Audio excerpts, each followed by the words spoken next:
mesdames et messieurs, et bienvenue à vous dans votre émission Ma famille, ma vie. Je suis ravie de vous retrouver aujourd'hui. On est le mardi 30 avril 2024. On est en direct avec vous sur Canal Algérie pour 1 heure de temps jusqu'à 11h30. Et aujourd'hui, je vous donne le thème directement. Alors aujourd'hui, le thème est le suivant. Au-delà de chez soi, l'importance de l'autre lieu. Dans un monde où les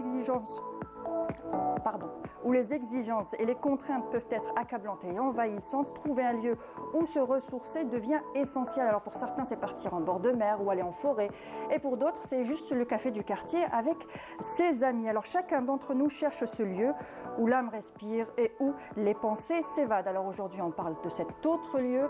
Si le thème vous parle, si vous avez des questions, si vous avez des témoignages, si vous voulez nous parler de cet autre lieu que vous visitez tout simplement pour vous changer les idées, n'hésitez pas à nous appeler au numéro qui s'affiche en bas de votre écran, le 021 23 98 91, le 021 23 98 91. Et pour en parler, j'ai le plaisir de recevoir Madame Ibtissam Boussri. Vous êtes sociologue, bonjour et merci d'avoir accepté notre invitation. Bonjour, ravie d'être parmi vous comme d'habitude. Plaisir en tout cas partagé, comme à chaque fois. Avec nous aussi Madame Nisserine Selman, vous êtes psychologue orthophoniste. Bonjour et merci d'avoir accepté notre invitation. Bonjour et ravie aussi d'être parmi vous. Et avec nous, Samira Hadjamar, pour savoir avec Pelmel. Bonjour à toutes. Vous allez bien? Très bien, et toi? Alhamdoulilah, très bien. Alors toi, tu vas nous parler aujourd'hui d'un endroit aussi, d'un lieu. D'un lieu, pas très loin d'Alger, pour un week-end, pour une semaine de vacances, pour un mois de vacances, pour s'y installer aussi voilà, si on veut, mais surtout pour changer d'air, pas très loin d'Alger, aux portes du désert. Voilà. Je suis curieuse. Hein. Enfin, on laisse un petit peu planer le suspense, on en parlera tout à l'heure en fin d'émission. Et tu participeras bien sûr, vu que tu as beaucoup de lieux, que tu aimes pas mal de lieux. En Algérie. En Algérie, oui. Toute l'Algérie. Et on fait la promotion, bien sûr, à chaque fois, déjà avec tous les docs, jours, avec, dès que voilà. c'est possible. Même si ce n'est pas au travail, même à l'extérieur. C'est vrai, d'accord. Alors, on parle de l'autre lieu. Alors, cet autre lieu, en quoi consiste justement cet autre lieu? Alors, l'autre lieu, ou le deuxième lieu, d'accord, c'est ce tête-à-tête qu'on passe avec soi-même, en instaurant des moments de calme juste avec soi. C'est cet espace et cette pause qu'on passe avec soi-même. En premier lieu, et aussi en second, ça pourrait être avec d'autres personnes qu'on aime et avec lesquelles on se sent soi-même. D'accord. Voilà. Donc c'est tout simplement prendre du temps pour soi, pour un peu... Exact. Ça, c'est une petite définition. Par la suite, on va aller réellement dans le sujet. Mais justement, pourquoi c'est si bon de prendre du temps pour soi et de se retrouver avec soi-même? Quels sont les bénéfices justement de cette autre lieu? Alors, le premier bienfait de ce deuxième lieu, réellement pour l'individu, c'est-à-dire de devoir avoir ce moment spécialement pour soi-même, c'est de préserver le bien-être et l'équilibre. Voilà. En quoi consiste cet équilibre? Alors l'équilibre, réellement, comme on le sait, que la vie de l'être humain est composée de plusieurs domaines. Il y a le personnel, le relationnel, le familial, le professionnel, il y a le spirituel. Alors, et il y a aussi, je dirais que chaque personne a une horloge biologique, et c'est une horloge interne, c'est elle qui impose un rythme de vie du corps et qui le régule. Et le respect de cette horloge biologique par l'individu lui permet d'être productive d'un côté et d'être en harmonie dans la réalisation et l'accomplissement de ses tâches régulières tout en étant détendu. D'accord, donc dans notre horloge biologique qui fait que chaque temps a son... Non, chaque corps a une horloge biologique et une capacité. D'accord. Voilà, à pouvoir, moi peut-être j'aurai une capacité à me réveiller, à dormir jusqu'à 4-5 heures la nuit et je serai très productive. Une autre personne, non, elle a besoin de ses 8 heures de sommeil. D'accord. Voilà, alors cette horloge biologique, il faut faire vraiment... Pourquoi on parle du deuxième lieu, de cet échappatoire, de ces moments qu'on doit se retrouver avec soi pour se ressourcer et pour d'abord libérer ce qu'il y a comme charge émotionnelle, ensuite pour se ressourcer, parce que chaque individu doit respecter cette horloge. Et en général, nous, on part au-delà sans le sentir jusqu'à ce qu'on reçoive soit une fatigue extrême, une pression, une sensation de ne plus pouvoir gérer ses journées ou ses activités. Et on se sent vraiment, voilà, et on se sent réellement dépassé. Aussi, ça pourrait aussi se traduire par des maladies du corps. Le corps, à un certain moment, réagit, soit psychologiquement et soit aussi physiquement, bien sûr. Pas somatisation, non, c'est une fatigue, beaucoup plus, voilà, un excès. Donc on a besoin de prendre du temps pour soi. Donc ce que vous voulez dire à travers ce deuxième lieu, c'est surtout prendre du temps pour soi et ça ne consiste pas vraiment à une place bien précise. Non. Et pour arriver à respecter ce rythme de vie, c'est-à-dire son horloge biologique, pour ne pas tomber dans la pression, il faut cet échappatoire. Pourquoi? Déjà pour se lâcher, d'accord, faire le vide et se ressourcer pour pouvoir continuer. Voilà, ça c'est déjà ça. Alors cet échappatoire permet à l'individu de se faire plaisir. De sortir de sa routine. Exact, de sortir de la routine, oui, de faire des coupures. Je dirais des coupures, mais des coupures pas spécialement des coupures de longue durée. On arrivera à ça. On peut installer ça comme bien une routine. Sûr, une routine régulière que ça doit être réellement dans le programme journalier de chaque personne. Journalier. Journalier, je dirais. Journalier. Donc on doit prendre du temps pour soi, pour cet autre lieu. Une fois non seulement pour se faire plaisir, aussi pour faire le point régulièrement avec soi. C'est-à-dire revoir ses priorités, revoir les choses qu'on fait par choix, les choses qu'on fait par obligation, les choses qu'on aime, les choses qu'on n'aime pas. Ce qui nous permettra de rester, de réajuster en permanence. C'est un réajustement de notre mode de vie en permanence, c'est-à-dire de façon régulière. Donc pas forcément aller à un endroit bien précis. Du tout pas. Justement voilà. Pour arriver à vivre à cette harmonie avec soi-même, avec ses objectifs et s'adapter à l'environnement là où on est. D'accord, très bien. Voilà. Là, on va aller pour les exemples par la suite.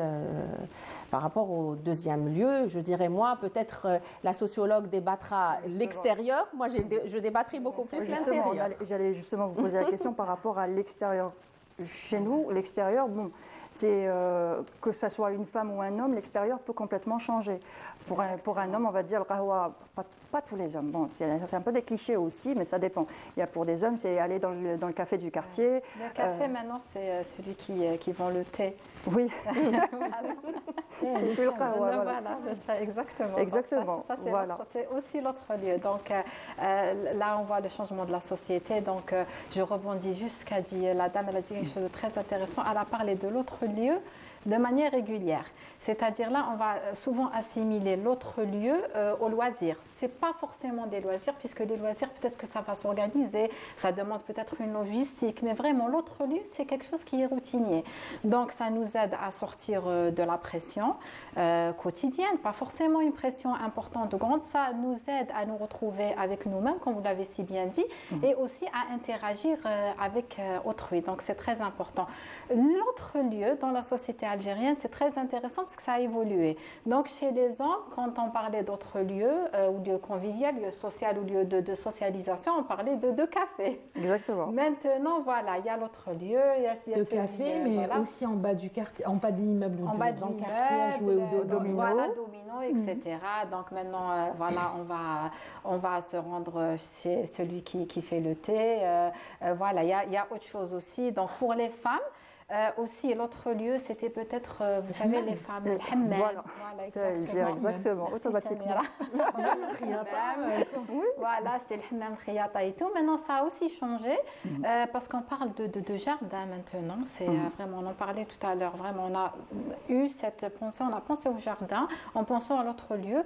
Pourquoi? Parce que les jardins, avec la réhabilitation des jardins publics, surtout ces dernières années, il y a plus d'endroits. Voilà, il y a plus d'endroits, il y a plus les jardins de proximité. Et là, on rentre dans l'aspect routinier, c'est-à-dire qu'en parlant des mamans et des papas aussi, il y a des papas, juste après l'école ou après la crèche, là, ils prennent on passe à l'ère de jeu pour... voilà, parce qu'il y a quand même, c'est propre, il y a un espace de jeu, c'est quand même assez bien soigné, donc c'est l'autre lieu. Donc là, voilà, donc, visiblement, c'est les mamans, les papas qui emmènent leurs enfants, mais en réalité, c'est un autre lieu pour les mamans aussi, et routinier. Pourquoi? Parce qu'en fait, c'est un lieu d'interaction. Et c'est, bon, il n'y a pas que le jardin, mais on parle de jardin parce que vraiment, ça a pris beaucoup de place ces dernières années. Donc, les jardins, en fait, c'est un lieu neutre aussi, c'est un lieu neutre où les mamans peuvent prendre leurs enfants et ils peuvent discuter avec d'autres enfants. Donc, c'est un lieu neutre parce qu'on n'est ni au travail, ni à la maison. Donc, c'est un peu la neutralité. Puis les enfants entre eux, du coup, on se retrouve à discuter avec d'autres mamans, voilà, automatiquement. Les enfants se retrouvent à être entre eux, à interagir avec les autres mamans. Donc, on voit carrément un lien intergénérationnel qui se crée. Donc, c'est tout un système. C'est aussi un lieu de partage d'expérience. Voilà, parce qu'en fait, quand les mamans se retrouvent entre elles, ah, toi, tu as inscrit ton enfant, où et toi, ah, toi, tu as fait du sport, comment tu as fait pour te soigner? Voilà, on se renseigne. Donc là, on voit la pression qui descend. C'est un lieu où on va apprendre des choses, où on va interagir. Et il y a aussi les personnes âgées. N'oubliez pas les personnes âgées. Exactement. Donc, c'est très important parce que quand on a des lieux comme ça qui sont surtout proches de la maison, qui ne demandent pas beaucoup de logistique, on voit par exemple des personnes âgées qui viennent, voilà, des dames qui viennent toutes seules pour s'asseoir et elles ne sont pas toutes seules. Il y a toujours cette communauté qui est formée. Voilà. Donc, vraiment, je pourrais rajouter juste un petit point là pour les mamans et ce qui est devenu à la mode, ça fait quelques années par rapport au risque de danger par rapport aux enfants, c'est la rencontre à côté des écoles. Oui. Même pas les jardins. C'est vrai aussi. Et elles adorent ça et c'est vrai, on les voit de plus en plus. Et c'est un moment qu'elles attendent avec impatience. Franchement, vous avez ciblé un point très important parce que là, par contre, c'est un autre lieu, mais qui n'est pas forcément approprié.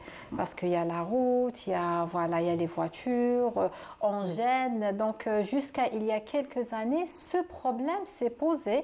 Et ce qui est bien maintenant, c'est qu'il y a de plus en plus de femmes, justement, qui se retrouvent dans les jardins, plus que devant les écoles. Et ça serait... Voilà.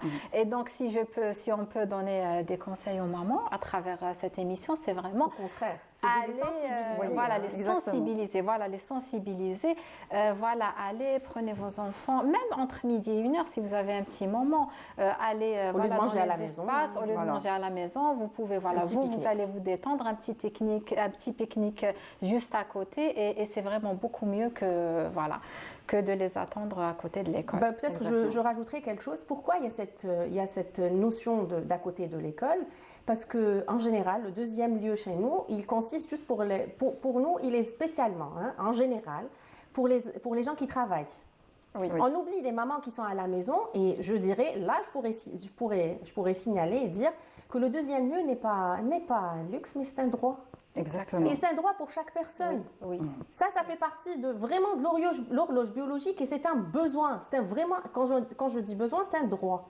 Et justement, comment celui peut aider à gérer justement, que ce soit le stress ou les émotions ou tout ce qu'on peut accumuler pendant la journée? Ça permet une externalisation, d'accord? Ça permet de libérer une charge émotionnelle. Commencer quand on est sur des activités ou un programme régulier, on est sur une concentration, d'accord, sur nos tâches. On est vraiment concentré sur les choses. On essaye d'être présent le maximum. On essaye d'être dans la réflexion, dans le raisonnement, d'éviter d'être dans l'émotionnel. Mais à un certain moment, cette lourdeur s'impose intérieurement. C'est-à-dire on est dans un contrôle continu. On va dire que pendant ce moment-là, justement, on est dans le mode faire. Je dois faire. Et le deuxième lieu, c'est le mode être. Je dois. Exact. Je ne peux pas dire je dois. C'est être, être tranquille, être libre, faire. C'est un petit peu. Super. Je ne sais pas si vous arrivez à comprendre ce que je veux dire. C'est exactement ça. Nous, quand on fait notre programme, en tant qu'un individu, on fait notre programme, on s'organise, on planifie, et on s'organise, on planifie. Là, le contrôle, on va parler de beaucoup plus le côté être, d'accord? Alors, on s'organise, on fait notre programme par rapport à un quotidien, par rapport à des tâches qu'on doit faire, par rapport à des objectifs, par rapport à des responsabilités, par rapport à des devoirs qu'on a, d'accord? Et ça, on est dans les devoirs. Ça, c'est le programme, d'accord? On est obligé de l'accomplir dans tous les cas, d'accord? Et à un certain moment, il y a notre être, comme vous l'avez dit. Et pourquoi on dit le laisser être? C'est être avec soi-même. C'est ce moment qu'on a juste avec soi. En dehors du bruit du quotidien, en dehors des responsabilités et des obligations, je dirais beaucoup plus obligations. C'est-à-dire, je suis sur moi, ce que je veux faire moi, ce que je veux être moi. Et même avec moi-même, c'est-à-dire, je n'attends rien ni de l'autre, ni de moi-même. Je suis dans ce silence tout absolu avec moi-même. Voilà. C'est important de l'avoir. Exactement. Oui. Parce que ce deuxième lieu, je dirais aussi par rapport à la décharge émotionnelle, par rapport aux émotions, parce qu'on est dans un contrôle. Quand on est sur un programme régulier, on est obligé de contrôler ses émotions, qu'on le veuille ou non. Sinon, on devient une personne émotionnelle comme on voit, par exemple, à l'extérieur, au boulot ou à n'importe où. À un certain moment, les personnes s'éclatent assez facilement. Ils ne savent pas gérer leurs émotions. Voilà. Ce deuxième lieu, pour une personne qui arrive à contrôler ça, cette charge émotionnelle, elle est systématique. On a beau essayer de dire c'est pas normal, elle est systématique. Pour ne pas arriver à faire soit un burn-out, soit par exemple faire cette décharge le soir quand on rentre à la maison avec les enfants ou avec les copains ou ailleurs, d'accord ?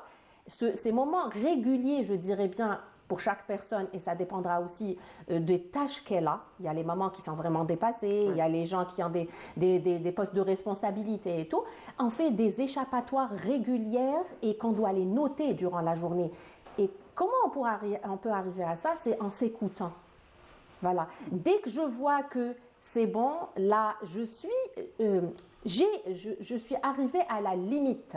Vraiment, je suis arrivée à la limite pour continuer, on sent la lourdeur. Oui. Et quand on est vraiment dans l'équilibre avec soi, c'est pour ça qu'on dit que ça dépend aussi de la personnalité de la personne. D'accord. Voilà, ça dépend réellement de l'horloge biologique et de la personnalité, comment elle est. Et quand on est réellement dans l'être, on s'écoute.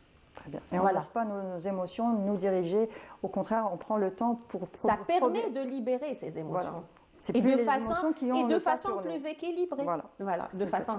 Ça nous permet de faire un catharsis émotionnel juste avec soi-même. Très bien. Voilà, on n'est pas obligé de le montrer devant les autres. Alors aujourd'hui, le thème du jour est au-delà de chez soi, l'importance de l'autre lieu. On parle de cet autre lieu. Donc si vous voulez nous appeler, nous poser des questions, témoigner, n'hésitez pas à formuler le numéro qui s'affiche en bas de votre écran. Le 021 23 98 91, le 021 23 98 91. Ce que je vous propose, mesdames, c'est de suivre un reportage que nous propose notre collègue Yasmine Belhidja et on se retrouve tout de suite après. De plus en plus, les gens se sentent stressés par la vie du quotidien, à cause du travail, les embouteillages et d'autres sources de pression. Pour se débarrasser de tout cela, certains favorisent de se rendre dans des espaces verts ou proches de la mer pour évacuer toute cette pression. Alors l'avantage de cette esplanade, c'est qu'en plus, elle est au bord de l'eau. Au bord de l'eau. Voilà. Il n'y a pas beaucoup d'accès à la mer pour les piétons à Alger. Donc ça, pour moi, c'est une première. Et vous avez à la fois la mer et les arbres, espace vert. Et la ville derrière. ستريس تاع القرايه تاع شغل لازم تخرجي هذيك تاع تريحي روحك شويه ديبرسيون ثاني تاع الدار تاع الاخر ايبا نخرج مع صحاباتي دي فوا اليوم جينا كيما راك تشوفي هنايا في لابيشري بلاصه شابه شغل البحر واحد يريح. C'est très important pour les habitants d'avoir un endroit comme ici pour profiter de la mer. Parce qu'il y a quand même la mer à Alger et il faut que la mer elle soit accessible pour toute la population. Voilà, que les gens puissent venir en famille ou avec des amis se reposer et ne plus entendre le bruit des voitures et pouvoir profiter plus de la mer. Voilà. Le fait de s'asseoir comme ça et de regarder la mer qui est tranquille, normalement, oui, bien sûr que ça déstresse. Pour les Algérois, ça peut leur permettre d'être rapidement dans un lieu, comme vous disiez, déstressant. Oui, parce que c'est très rapide entre la ville et le bord ici de promenade. En dehors de la maison, de l'école ou du travail, tout le monde a besoin d'avoir un lieu où il peut s'échapper de sa routine, que ce soit un endroit ouvert tel que les parcs, jardins ou plages, ou des endroits fermés tels que la salle de sport ou la bibliothèque. جينيرالمون انا كي نحب نخرج مع وليدي وصاحبتي نروحوا يا الجاردن دي سي نروحوا لسابليت نجو هنا نروحوا لبوشاوي كل مره كيفاه على حسب الجو واش يكون كيما اليوم الله يبارك الجو مليح شفت ثاني ماهيش راح تصب لنا سي بور سا جينا هنا ثاني كاين الغابات بزاف لي زيتيتيون يروحوا فماك باش يريحوا مع ليكزام مع القرايه الضغط هذاك تجي تتعرفي وزيدك شغل حنايا جايين مريزيدين من نجو نشوفوا هكا نكتشفوا نعرفوا البلايص. انا نخرج باه نتلاقى بصاحباتي باه نبدل شويه الجو تاع الدار نحي هذيك لا بريسيون. J'espère pour les personnes qui viennent ici qu'elles puissent effectivement oublier leurs soucis et prendre l'air. C'est surtout le calme, je dirais. C'est surtout le calme. Parce qu'on peut aller au café et oublier sa journée.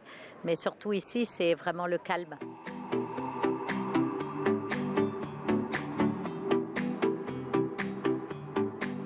Et pour vous, quel est le lieu où vous vous sentez bien? Elle le dit, voilà, pour vous, quel est le lieu où vous vous sentez bien? Donc, n'hésitez pas à nous le dire. Rappelez-nous au numéro qui va s'afficher en bas de votre écran, le 021 23 98 91, le 021 23 98 91. Un petit truc, pardon. Oui. On pourrait leur donner par la suite, nous, un exemple. De voilà, on va en hein. donner justement. Voilà. On va en donner des exemples. Et justement, Ibtissam, tu voulais rebondir par rapport à ce que tu as vu. Oui, vraiment. J'ai aimé le fait, en fait, que l'autre lieu, il est de plus en plus ouvert. C'est-à-dire que ce sont des espaces à l'extérieur. Et ça, je pense que c'est très important parce que vu la modernité, vu la vie moderne, donc la femme, la maîtresse de maison, elle est à la maison, la femme qui travaille, elle est entre le travail et la maison, l'homme ou la femme d'ailleurs, on prend la voiture, on ne sort pas beaucoup. Et là, l'autre lieu, il est de plus en plus ouvert, c'est-à-dire c'est des jardins, c'est des espaces verts, c'est des espaces... En fait, je dirais que en fait, le bénéfice est double. Donc, ce bien-être, cette socialisation va se faire à l'extérieur. Donc, on va bénéficier voilà, de l'interaction sociale. Déjà, on est soi-même, avec soi-même, comme vous l'avez si bien dit. On va interagir avec l'autre dans un espace neutre et on va vraiment bénéficier de ces espaces ouverts, de cet air pur, de ce soleil, la vitamine B, voilà, voilà les enfants qui vont jouer. Et puis, il y a autre chose, l'autre lieu, il est de plus en plus partagé entre hommes et femmes. Donc, par exemple, les jardins, on voit les papas, les mamans. Ici, par exemple, la pêcherie, on voit voilà, des hommes, des femmes, des jeunes hommes, des jeunes filles. Et vraiment, ça, c'est quelque chose de nouveau dans la société parce qu'en fait, avant, on se plaignait un peu du manque d'espace sécurisé. Voilà. Donc, on vit dans un beau pays, grand et tout, mais des espaces sécurisés. Mais là, on voit, voilà, avec l'avènement de ces espaces ouverts et sécurisés, on voit le partage et ça fait vraiment du bien à la société. Exactement. Voilà. Ça fait du bien à la société, ça fait du bien au moral. Il y a aussi d'autres points à signaler par rapport au bien-être que peut procurer. Je vais prendre un peu note parce qu'ils sont très importants. Hein. Alors, le deuxième lieu où ce moment passé avec soi procure à l'individu un sentiment d'existence. C'est-à-dire, il existe. D'accord ? C'est-à-dire, je suis là, je suis présent. D'accord ? Un sentiment d'appartenance à un univers plus large, plus grand que l'habituel, c'est-à-dire boulot, famille, obligation, boulot, dodo, comme on dit, parce qu'on rentre dans une routine par la suite. Et si c'est une femme au foyer, elle peut rencontrer du monde et discuter avec des gens qu'elle connaît ou qu'elle ne connaît pas. Ça, c'est en deuxième lieu, comme j'ai dit tout à l'heure dans la définition. Là, c'est vraiment en deuxième position. La première position, c'est d'être avec soi-même. C'est le vide qu'on crée, ni avec mes enfants, d'accord, ni avec un entourage, ni avec les personnes que j'aime, ni d'abord. Apprendre à rester avec soi, apprendre à s'écouter, à rester dans le silence. Le silence de quoi? Le silence de l'environnement. Ensuite, c'est le silence de nos pensées, de notre mental, qui n'arrête pas de parler.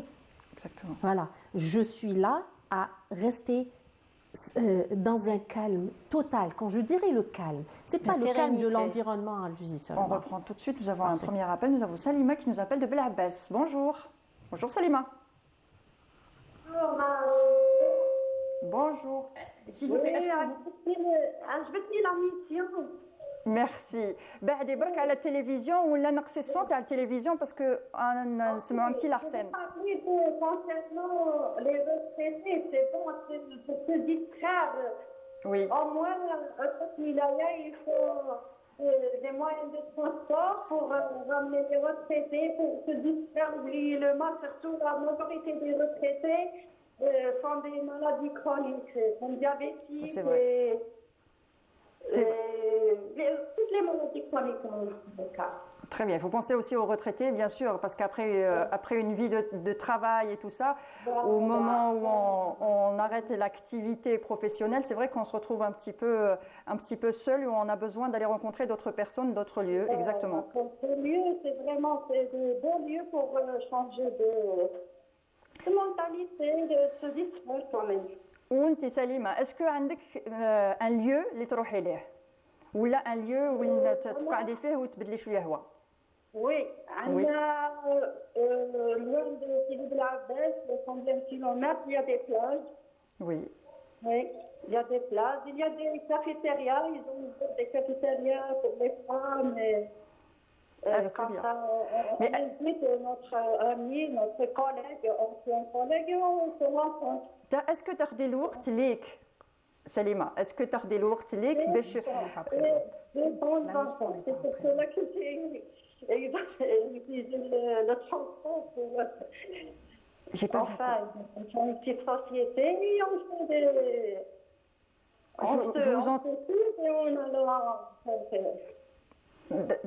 il y a un problème de téléphone, j'entends pas très bien. Là, j'entends vraiment pas très bien. Je suis désolée Salima, je vous entends pas très bien.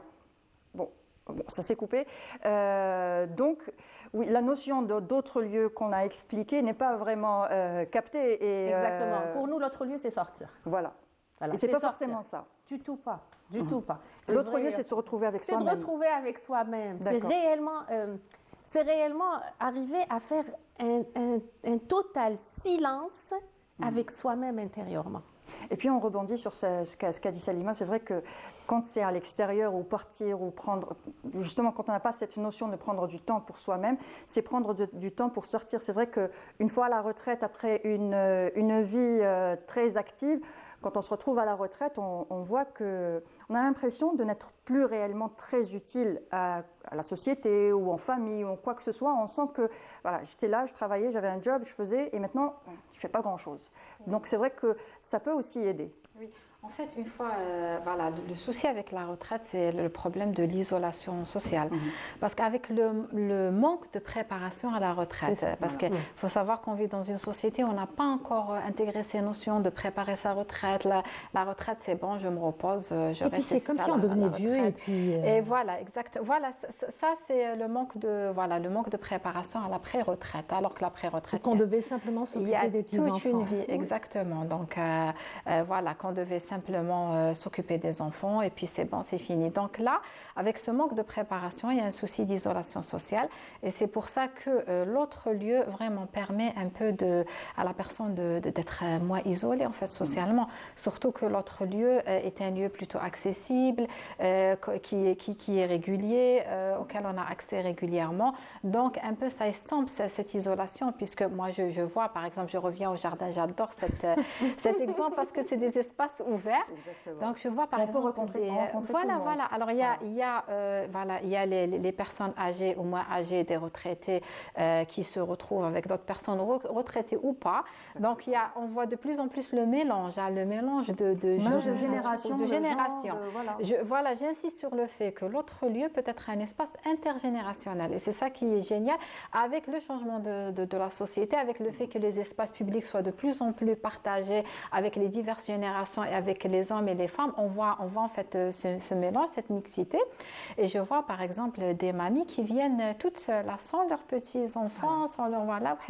Et voilà, parce que pourquoi? Peut-être que leurs enfants travaillent, les petits-enfants sont à l'école et la mamie, elle se retrouve toute seule, par exemple. Et c'est juste, elle a envie, voilà, la mamie a juste envie de prendre un temps pour elle. Elle a juste besoin d'avoir d'autres personnes que ses petits-enfants ou ses enfants. Elle a besoin de parler d'autres choses et puis voilà, je reviens sur le fait que l'autre lieu peut être un espace neutre. Ça veut dire quoi? Ça veut dire que parfois socialement et très souvent d'ailleurs on est plus à l'aise à parler de certaines choses avec des personnes étrangères ou pratiquement étrangères qu'avec voilà, parce qu'on sent que la personne étrangère ne va pas nous juger, voilà, elle ne connaît pas les détails sur notre vie personnelle. Donc vraiment on retrouve les personnes à parler de choses qui sont complètement inattendues et on est très à l'aise de discuter de ça et vraiment là ça permet d'être moins isolé socialement. Exactement. Là c'est parler du lieu géographique. Alors on revient à l'autre lieu avec soi-même et les bienfaits que ça peut apporter. Voilà. Là je vais démarrer de ce qu'elle vient de dire à la fin, c'est de se retrouver, d'externaliser, de parler avec quelqu'un qu'on ne connaît pas. Je dirais qu'on a beau essayer de parler avec d'autres gens, si on n'arrive pas à le faire avec soi-même, accepter ce qui arrive, parce que quand on parle à quelqu'un de l'extérieur, c'est une chose que je n'arrive pas à exprimer avec l'autre, soit par tabou, soit par gêne, soit parce que ça pourrait créer des problèmes et tout. Mais si j'arrive pas à le régler avec moi-même, c'est que je suis en train de déplacer ça vers l'autre. Je dois d'abord régler ça avec moi-même, l'accepter d'abord, trouver une solution moi-même, parce que quand je pars vers l'autre, c'est que je cherche une solution de l'autre. Soit qu'ils me disent oui, mesquina, trader, c'est bien, c'est comme ça. Mais on peut chercher juste une écoute. L'écoute, mais si on ne commence pas par soi-même, c'est qu'on fuit. On fuit le problème, on n'arrive pas. Juste une écoute, on n'a pas besoin de conseils, en seconde position. Oui. D'accord. Parce que quand on arrive à le faire d'abord seul, d'accord, quand on arrive à le faire seul, des fois on n'éprouve même pas ce besoin. Parce que quand on va vers l'autre, et ça c'est tradition, c'est réellement notre tradition.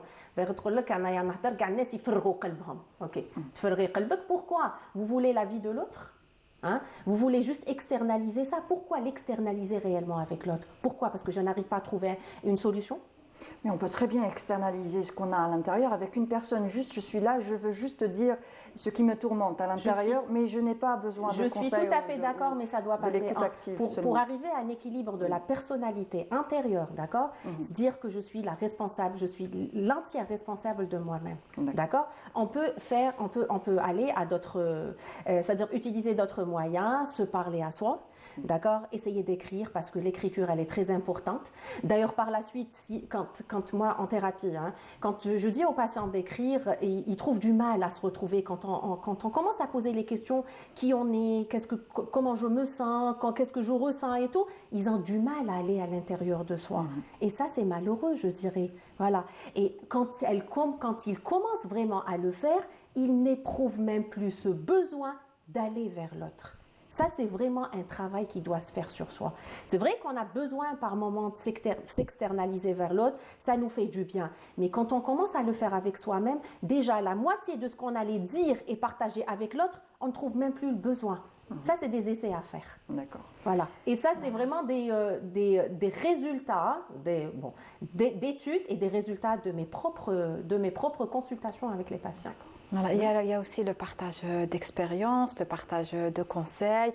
Voilà, on parle même d'autres lieux de créativité, c'est-à-dire que plus on va interagir avec soi-même, puis interagir avec autrui, on va être créatif parce qu'il y aura peut-être des idées, on va capter des idées, on va capter des conseils, on va écouter, on va écouter les gens parler et on va vraiment avoir des idées qu'on n'aurait pas eu avant. Il y a aussi, pour vous dire, il y a quelque chose qui est nouveau dans la société. Oui. Dans les sociétés, algérienne, c'est cet autre lieu, on appelle ça les coworking space. Donc il y en a qui considèrent ça comme un autre lieu parce que les coworking space, si on veut, c'est des bureaux qu'on loue, pour ceux qui ne connaissent pas le concept. Et en fait, c'est un autre lieu professionnel. Voilà, donc on peut le considérer comme un autre lieu professionnel. Alors par exemple, les coworking space, c'est là où des jeunes, des étudiants, c'est aussi intergénérationnel. Des personnes qui travaillent se retrouvent dans un coworking space et en fait partagent des expériences en créative, etc. Et pourquoi je dis que ça peut être perçu comme un autre lieu? Parce qu'il y a des personnes maintenant, le coworking space c'est quotidien, c'est-à-dire juste après les études ou le travail, là ils vont directement au coworking space parce que parfois c'est accessible même financièrement parce que les prix sont symboliques, etc. Et il y a plein de choses qui se font, il y a des ateliers, etc. Donc ça change de l'habitude, ça change, ça change exactement. Voilà, donc il y en a qui appellent ça l'autre lieu professionnel. Voilà. Justement, je voulais revenir sur des exemples aussi sur d'autres lieux du côté. On va démarrer de ça. Justement, est-ce que vous pouvez nous donner quelques exemples? Bien sûr. Là, j'ai un tout petit peu reprendre un tout petit peu la parce que sinon on n'en sortira pas. Tout à l'heure, quand elle a dit le côté créatif, productif et tout, ça j'aime bien. Quand la personne n'aura plus besoin d'externaliser, de fixer sur les négatifs ou sur les problèmes, elle pourra aller vers ça quand elle est avec l'autre. D'accord. Ça permet. C'est-à-dire que les discussions sont de plus en plus constructives, enrichissantes et développantes. Voilà. Au lieu d'aller sur les plaintes et la victimisation et raconter les problèmes. D'accord. Voilà. Je donnerai quelques exemples. Moi, je parlais du régulier. Là, je vais citer une patiente qui était avec moi cette semaine et que je saluerai parce que je lui ai dit, je vais vous donner un exemple. Là, c'est une dame qui sait très bien, qui a ce besoin et qui vraiment l'a instauré chez elle à la maison, et même son mari. Et ils ont commencé, et même son mari était contre au début, mais par la suite, il a compris le bien-être que procurent ces moments passés seuls. Bon, c'est un couple qui travaille toute la journée avec une petite fille. Quand ils rentrent le soir, ils rentrent tous les deux ensemble, voilà, pour les responsabilités. Et ensuite, lui, il prend une petite échappatoire, il sort à l'extérieur avec ses copains. Et elle aussi, au début, elle n'était pas très contente qu'il sorte le soir, mais c'était un moment qu'elle avait commencé à apprécier. De rester seule sur son téléphone, prendre sa douche, sa fille qui dort, et reprendre le point avec elle parce qu'elle a besoin de vraiment décompenser, parce que c'est une femme qui dort un peu tôt et tout. Et elle a trouvé les bienfaits que son mari sorte le soir. Voilà. Et elle est très contente parce qu'au début, elle n'acceptait pas ça. Ça a créé un petit problème au début de couple, mais par la suite, quand elle a vu le côté, oui, moi aussi. Côté positif. À la maison, voilà, elle me dit, je veux rentrer seule au lit, je veux prendre mon téléphone, je me sens à l'aise, ça me permet de me détendre. Là, elle a vu réellement le bénéfice de la sortie de son mari, et parce qu'elle aussi, elle a trouvé ce moment qu'il était vraiment important pour elle. Sortir, c'est-à-dire jusqu'à quelle heure? Oui, il sort, bon, il travaille aussi à l'extérieur la nuit, mais il sort, il fait une petite... 20h, il est à la maison ou 2h du matin? 20h, je pense, elle part au lit, elle est seule, elle prend sa douche. Lui, il prend cet échappatoire. La suite, c'est une entente de couple. Hein. D'accord. Mais je dirais, moi, j'ai parlé beaucoup plus là sur cette sortie. Lui, il a besoin aussi de décompenser après une longue journée de travail. Et quand on rentre à la maison, cette responsabilité. Elle aussi, une longue journée de travail et ensuite les responsabilités à la maison. Ça, ce petit break, qu'est-ce qu'il va faire? Il ne va pas laisser les deux, le couple en lui, ils sont tous les deux chargés. Ils déchargent chacun de son côté. Et je dirais que dans un couple, on est obligé d'avoir le 50% pour soi, chacun, et le 50% pour le couple. Malheureusement, dans notre société, et on espère que ça va évoluer, on est vraiment fusionnel. Pour nous, aucun d'entre nous ne pourra faire sans l'autre partie. Et ça, c'est faux. C'est là où ça crée vraiment les problèmes dans le couple. Voilà, on n'arrive plus, c'est les ruptures, on se sent étouffé. Voilà. Alors, si on crée cet espace, si on démarre de ce 50-50 pour chacun, qui est un droit, je dirais pas un luxe, c'est vraiment un droit. C'est un droit pour la femme, c'est un droit pour les enfants. Je dirais aussi, je donnerai un exemple pour les enfants. Les enfants aussi, en général, quand les enfants piquent leur crise, hein, ils commencent à pleurer, à se mettre par terre et à refuser tout sur un non. Il faut les laisser. C'est vrai qu'il faudra être attentionné, essayer d'écouter pourquoi, mais il faudra pas les enfoncer. Laissez-les, c'est juste un moment de décompression. Laisser l'enfant finir sa crise et se calmer à ce moment-là, lui parler peut-être. Qu'il soit hors danger, dans un endroit vraiment sécuritaire, mais par la suite, laissez-le. C'est un moment obligatoire. Parce qu'à ce moment-là, si on intervient, on va l'enfoncer encore plus. Et ça, on réprime cet émotionnel qui va être refoulé au fur et à mesure, c'est-à-dire il y aura beaucoup de refoulement, ça va éclater un jour et ça va très mal éclater. Exactement. Voilà. Ça, c'est un autre exemple. Peut-être on va rajouter un exemple du matinal. Hein. Moi, personnellement, je me lève un peu tôt, plus tôt que tout le monde à la famille. C'est ce moment que je passe avec moi, côté spirituel. C'est le café que je prends avec moi. J'aime bien l'odeur du café quand il n'y a pas de bruit du tout. C'est vrai que j'ai ma petite chatte qui vient, là, qui tourne, mais bon, qu'elle est très calme, au contraire. Là. Donc, du coup, ce deuxième lieu, c'est une sorte de rituel qu'on se fait à soi pour justement respirer. Se retrouver dans un silence total. Dans sa bulle et un silence même par rapport à son mental. Parce que, comme on sait, le mental ne s'arrête pas. Oui. On est, je ne sais pas, à 70 000, je pense, pensées ou plus, journalières. C'est pas normal. Exactement. Voilà. Alors, existe-t-il des différences individuelles dans la manière dont nous choisissons notre lieu? Oui. On partira vers le lieu géographique. Parfait. Très bien. Alors, ça dépendra des besoins, comme on l'a dit tout à l'heure, les besoins de chaque individu et de ses capacités aussi à pouvoir tenir dans la gestion de leur quotidien entre priorités, entre responsabilités, entre devoirs. C'est-à-dire vraiment, c'est la capacité de chaque personne. Il y a une personne qui peut tenir toute la journée, il y a une personne qui est obligée de faire un petit break. Pourquoi, par exemple, le break de 10 heures, moi quand j'étais à l'étranger, il y a cette pause d'un quart d'heure. Et c'était obligatoire, hein? C'était vraiment obligatoire.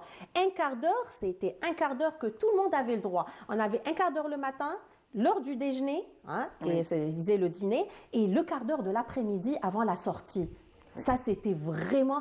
Il y a des gens qui se retrouvent en groupe, il y a des gens qui prennent leur collation, il y a des gens qui prennent leurs cigarettes, il y a des gens qui sont juste avec soi à respirer ou à se réorganiser les idées ou à passer juste ce temps juste à décrocher. À décrocher sans avoir rien en retour.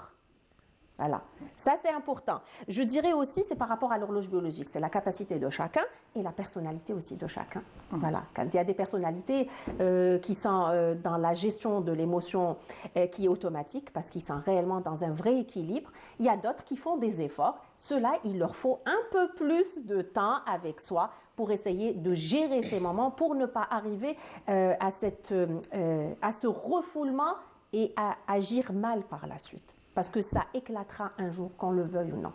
Alors, ces échappatoires de façon régulière, journalière, je dirais journalière et régulière, ne serait-ce que 5 minutes, 1, 2, 3 respirations profondes dans un calme. C'est-à-dire, essayer de profiter de ces 5 sens. Je suis là, je m'assois, je sens une petite pression, je m'assois, je sens mes 5 sens.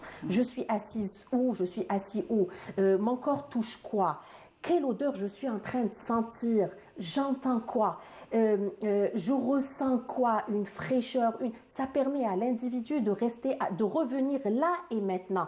Et vivre dans le moment présent est très important pour faire ce calme et ce silence de tout ce qui est en train de tourner par rapport aux pensées et par rapport à l'entourage. Exactement. Voilà. Eh ben, en parlant de l'autre lieu géographique, je dirais déjà dans notre société, il y a une différence à ce qu'on soit un homme et une femme parce que c'est pas la même chose. Alors il faut dire que la femme, de manière générale, elle a un challenge en fait, elle a un défi avec le temps parce que le temps est vraiment très très important pour la femme. Il y a les enfants à gérer, il y a peut-être les parents à gérer, donc il y a plusieurs choses comme ça. Il faut dire que ce serait à la femme de gérer les enfants et les parents. Voilà, socio-culturel. Voilà, ça, on va faire une émission, je pense. C'est très important.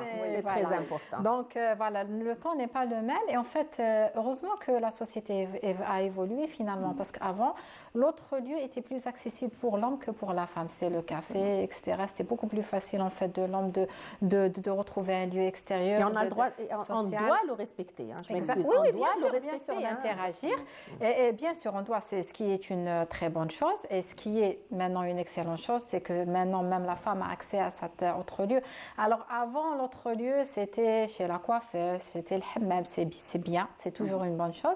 Mais je dirais que l'évolution des interactions sociales, on parlait des discussions constructives, de la créativité, tout ça, elle va se faire beaucoup plus dans d'autres lieux qui sont plus ouverts, où il y a un contact homme-femme, il y a un contact entre les générations. Donc je pense que l'autre lieu aujourd'hui pour la femme est beaucoup plus accessible et beaucoup plus constructif.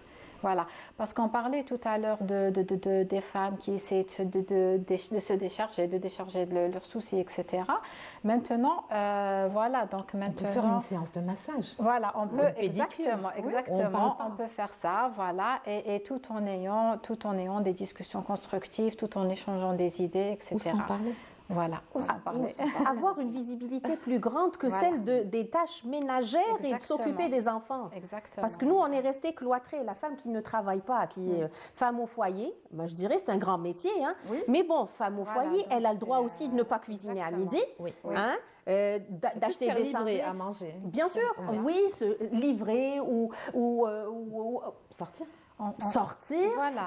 Elle n'est pas obligée d'être dans les tâches quotidiennes obligatoires qui ont été imposées. En fait, maintenant, la maîtresse de maison s'organise, elle a une vie, autre que la maison, autre que les enfants, donc elle a un programme. Voilà, la maîtresse de maison a un programme et l'autre lieu fait partie de ce programme. Ce qui a fait peut-être plus ressortir l'importance de cet autre lieu, de ce deuxième lieu, c'est aussi la période du Covid. Oui. Ça a été une période assez difficile pour beaucoup de personnes, surtout qu'on était tous cloîtrés à la maison. Exactement. Pendant le Covid, on a vraiment vu que c'était pas important, que c'était essentiel. Que l'autre lieu est essentiel. Donc voilà, vous imaginez qu'il y a des personnes qui vivent le Covid au quotidien.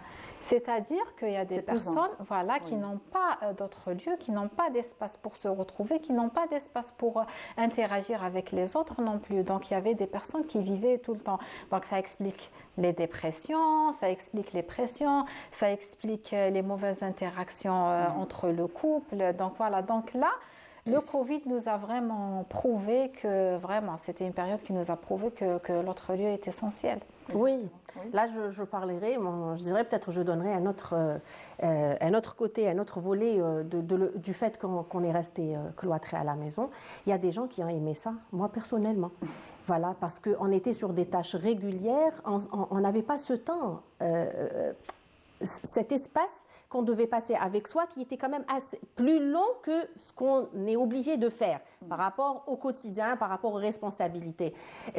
C'était un moment, d'ailleurs, pourquoi on parle d'autres lieux juste à l'extérieur? Pendant le Covid, on peut, et même en étant à la maison, chacun prend une pause, aller dans la chambre et s'enfermer lui-même. Et si l'autre comprend ça, il va respecter. Parce que c'était un moment juste pour moi. Je ne suis pas obligée de sortir.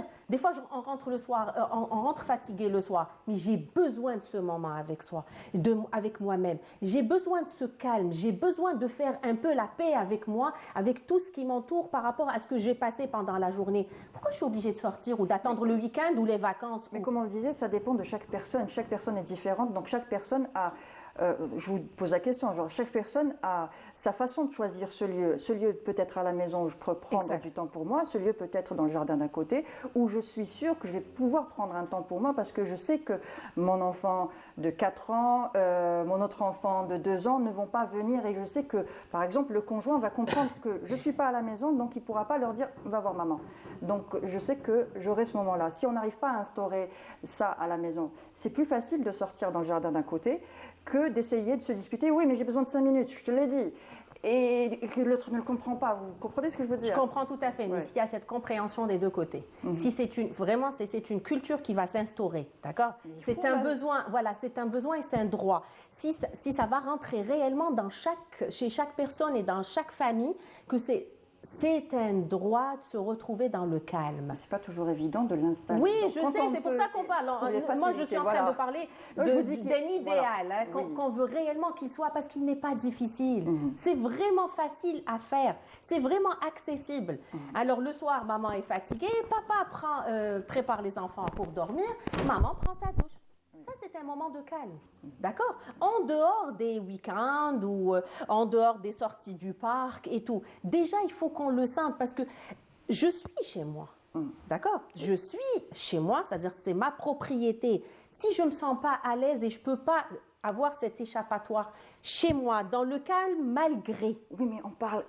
c'est très bien, c'est bien beau, mais la l'idéal, je dis que c'est l'idéal. Mais c'est un idéal vraiment, mais je dirais c'est un idéal qui est vraiment accessible. Donc pour les personnes qui nous regardent, qui n'ont pas cette possibilité à partir au jardin d'à côté, le jardin d'essai, ou partir dans un endroit extérieur où tout le monde va comprendre que voilà, c'était son moment à elle ou son moment à lui. Lui, dans le café, c'était son moment à lui. Donc... il y a dans certaines familles où on ne peut pas imposer ça. Ce n'est pas toujours évident. On peut se retrouver dans des conflits. Donc autant, pour éviter ces conflits-là, autant prendre ma pause à l'extérieur. Comme ça, je sais très bien qu'on On espère que cette culture va s'instaurer de plus en plus. Vous savez, justement, en parlant justement de cette pause pour soi et tout, moi je vois souvent, surtout les mamans, qui après avoir passé par exemple une heure à l'extérieur, une heure dans le jardin, etc., Après, elles sont là, je vois leur gestuelle. C'est bon, maintenant je vais aller cuisiner, maintenant je vais aller doucher les enfants, maintenant on va aller faire... Mais elle dit ça d'une façon très sereine. Parce qu'on sent qu'on a rechargé, elle s'est libérée d'abord, par la suite elle a pu se recharger par le banc. Voilà. Donc je dirais, l'autre lieu permet de recharger les batteries. Tout de suite, nous allons voyager vers un autre lieu. Les lieux préférés de chacune. On y reviendra juste après, justement, ta rubrique, parce que tu vas nous parler d'un lieu. Peut-être que ça sera notre lieu préféré, peut-être qu'on a déjà visité. On va redécouvrir ou découvrir justement un nouveau lieu dans Pellemel.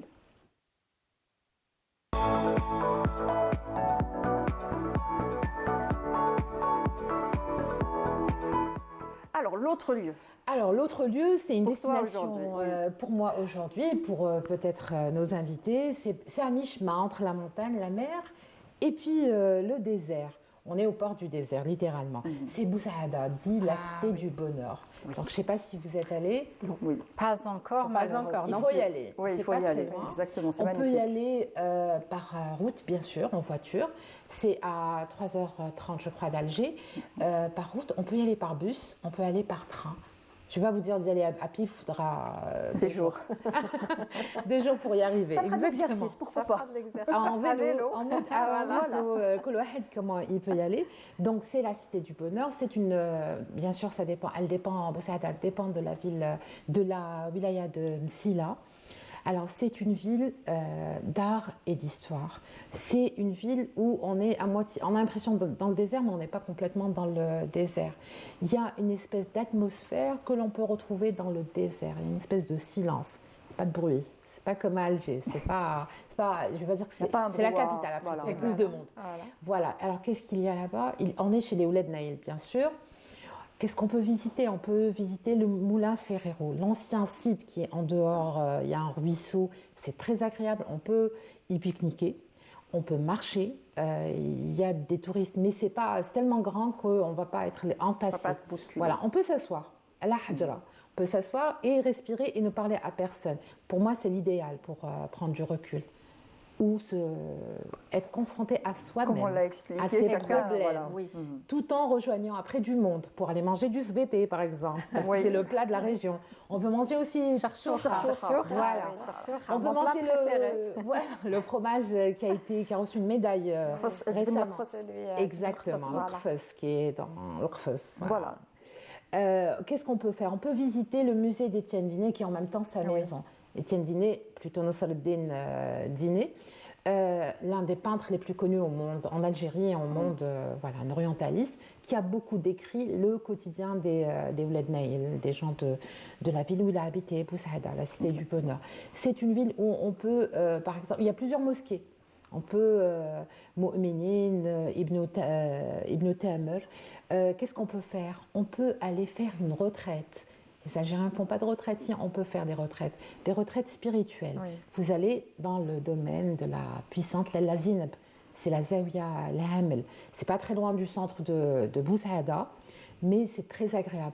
Vous pouvez y séjourner. Il y a un mqaddem là-bas. On peut, personnellement, je l'ai fait. C'est une école où il y a des étudiants qui viennent apprendre le Coran. Voilà, elle est très connue, la Zawiya. Il y a des touristes étrangers. C'est très agréable. Il y a un musée aussi qui n'est pas très loin de la Zawiya, donc dans la ville. C'est très, très intéressant. On retrouve des choses sur la Révolution, la participation des habitants de la région à l'indépendance de l'Algérie. Qu'est-ce qu'on peut faire aussi? On peut marcher simplement dans le vieux quartier de Bou Saada. Il y a une vieille cité, donc c'est très agréable. Juste marcher, voilà. Et puis rencontrer les gens. Le libraire, par exemple, il y a une librairie très très intéressante à Bou Saada où on peut acheter des livres sur Diné, sur la vie de Diné, sur. On voit des images aussi. Bou Saada. Ce qu'on voit, c'est le moulin Ferrero qui a été déplacé au centre. Il n'est pas très loin du musée d'Étienne Diné. Ce qu'on voit, c'est l'étoile d'Étienne Diné. Ce qu'on voit, c'est la coupole de la mosquée de l'Al-Lazine, la Zawiya, la porte. Ce qu'on voit, c'est les gravures de Bni Srour qu'on peut visiter aussi parce que c'est un peu loin du centre de Bou Saada. C'est une quarantaine de kilomètres, mais c'est très beau, les stations, les gravures rupestres, parce que Bou Saada a une histoire aussi qui remonte jusqu'à la préhistoire. Voilà, je sais pas, on peut y aller pour rencontrer les gens de Boussaïda. Ah oui, exactement. On peut acheter la tenue traditionnelle faite de dentelle, elle est blanche, on peut aller danser là-bas. On peut visiter la maison de l'artisanat qui est très intéressante, il y a de très belles choses là-bas. Acheter de beaux souvenirs, notamment les petits couteaux qui sont faits spécialement enfin les petits, ça c'est les modèles réduits. Le couteau aussi qui est connu, le Boussaïdi. En souvenir, on peut l'acheter en souvenir. Voilà. Pour ce week-end, pourquoi pas, ça sera un long week-end pour certains. Donc, pour le 1er mai, 1er mai, 2, 3, 4, ça sera une bonne sortie. C'est une destination qui n'est pas très loin d'Alger et qui est à moitié, à mi-chemin, entre la mer et avant l'arrivée de l'été aussi, voilà. Parce que les grandes chaleurs.